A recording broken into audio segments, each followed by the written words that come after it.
padroeira de um povo a lutar,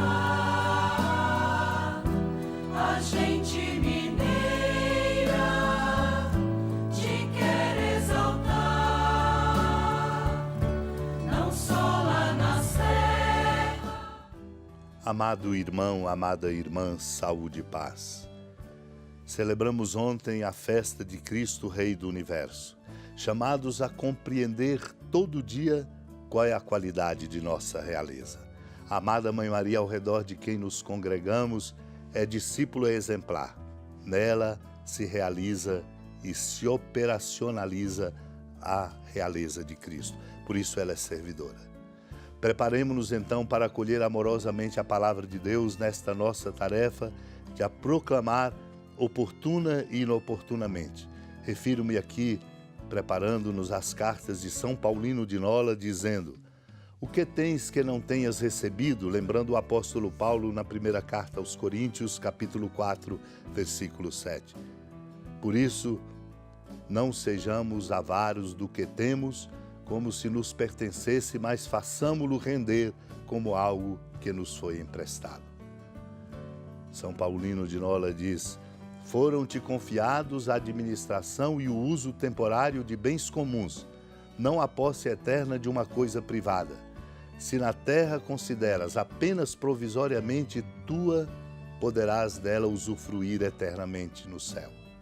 Lembremo-nos também daquela viúva que, esquecida de si por amor dos pobres, deu tudo o que tinha para a sua subsistência, pensando só na vida futura, como declarou o próprio juiz.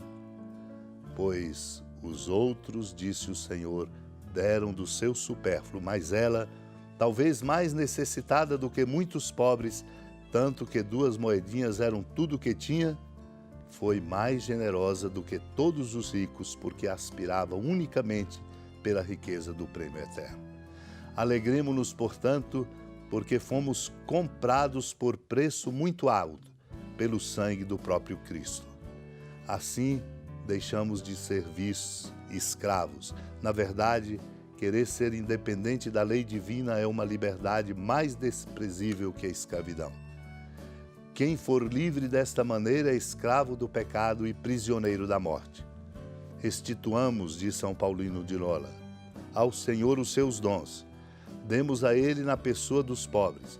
Demos com alegria, repito, para que dele recebamos na exultação, como ele mesmo disse.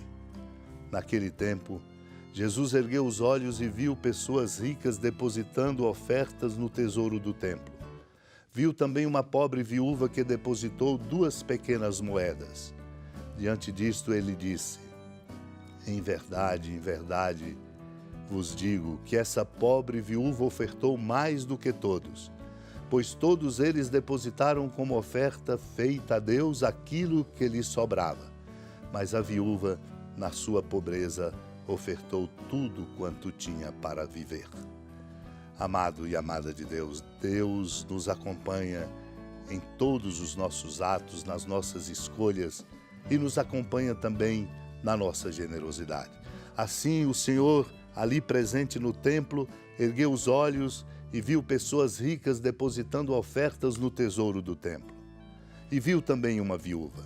Deus não faz acepção de pessoas. Deus olha a todos nós. Essa consciência nos deve fazer acender uma luz para que correspondamos ao olhar amoroso de Deus para conosco.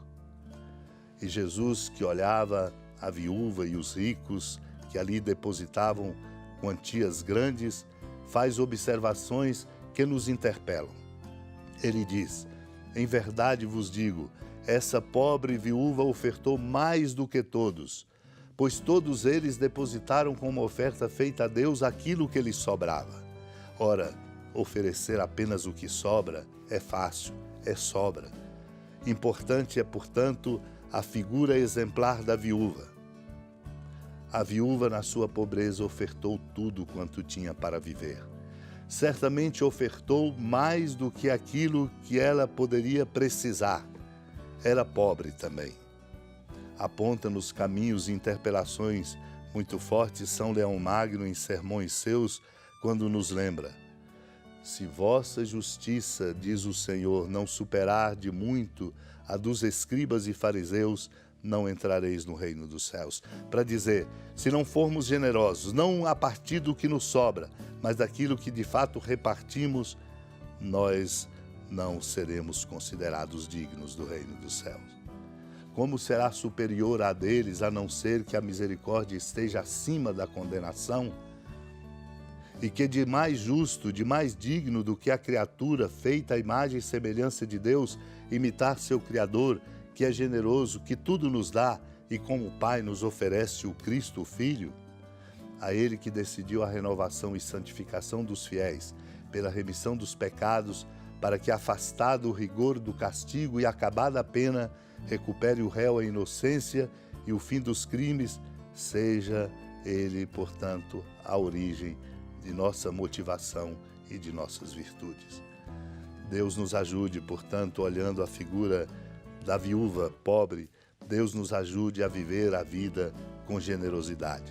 Vale a pena, não nada nos faltará. Supliquemos a Deus a graça de sermos sempre generosos. Senhora da piedade, Mãe Virgem do Cristo Deus. Lembrai-vos, ó piedosíssima Virgem Maria, que nunca se ouviu dizer que alguém daqueles que, tendo recorrido à vossa proteção, implorado a vossa assistência e reclamado o vosso socorro, tenha sido por vós desamparado. Animado com igual confiança, a vós recorro, ó Virgem das Virgens, e gemendo sob o peso dos meus pecados, me prostro a vossos pés. Não desprezeis as minhas súplicas, ó Mãe do Verbo encarnado, mas dignai-vos de as ouvir propícia e de me alcançar o que vos peço. Amém. Feliz padroeira de um povo a lutar, a gente mineira te quer exaltar, não só lá na serra, tu és esplendor de toda esta terra, também és fulgor. Amado irmão, amada irmã, com alegria do Santuário Basílica da Padroeira do Estado de Minas Gerais, a Senhora da Piedade, que da sua casa de clemência e bondade nos acompanha e nos abençoa, do alto da serra, magnífica arquitetura divina, a bênção de Deus, amor misericordioso, Pai, Filho e Espírito Santo, desça sobre sua família, sustente sua vida, proteja sua casa, fecunde o caminho missionário de nossa igreja, nos enche de sabedoria e permaneça conosco para sempre. Amém. Feliz padroeira